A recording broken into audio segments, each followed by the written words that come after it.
இன்னும் 2% வாக்கு வந்தால் நாம் தமிழர் கட்சி அங்கீகரிக்கப்பட்ட கட்சியாக மாற இருக்கிறது. மதியம் 12:30 மணி நேர நிலவரப்படி நாம் தமிழர் கட்சியுடைய வாக்கு சதவீதம் 8.19% என்பது உறுதி செய்யப்பட்டுள்ளது. இது அதிகாரப்பூர்வ தகவலாகும். ஒவ்வொரு தொகுதியிலிருந்தும் எந்த அளவிற்கு வாக்கு சதவீதம் வந்திருக்கிறது என்பதை இப்போ நம் முழுக்க பார்ப்போம்.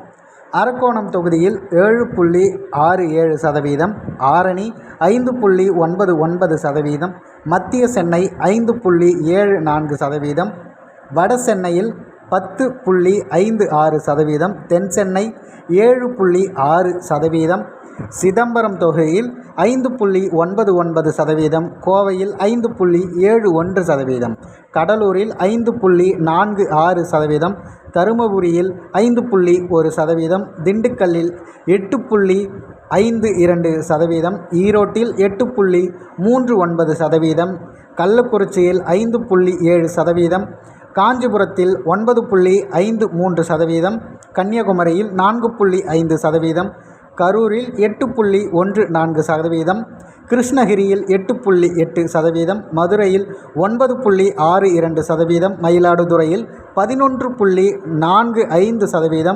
நாகப்பட்டினத்தில் 13.88%, நாமக்கலில் 7.9%, நீலகிரியில் 5.4%, பெரம்பலூரில் 10.19%, பொள்ளாச்சியில் 4.99%, ராமநாதபுரத்தில் 8.45%, சேலத்தில் 5.81%, சிவகங்கையில் 14.43%, திருப்பெரும்புதூரில் 10.18%, தென்காசியில் 12.37%, தஞ்சாவூரில் 12.29%, தேனியில் 6.8%, தூத்துக்குடியில் 12.39%, திருச்சியில் 10.58%, திருநெல்வேலியில் 9.34%, திருப்பூரில் 8.19%, திருவள்ளூரில் 7.3%, திருப்பூரில் 8.19%, திருவள்ளூரில் 7.3%, திருவண்ணாமலையில்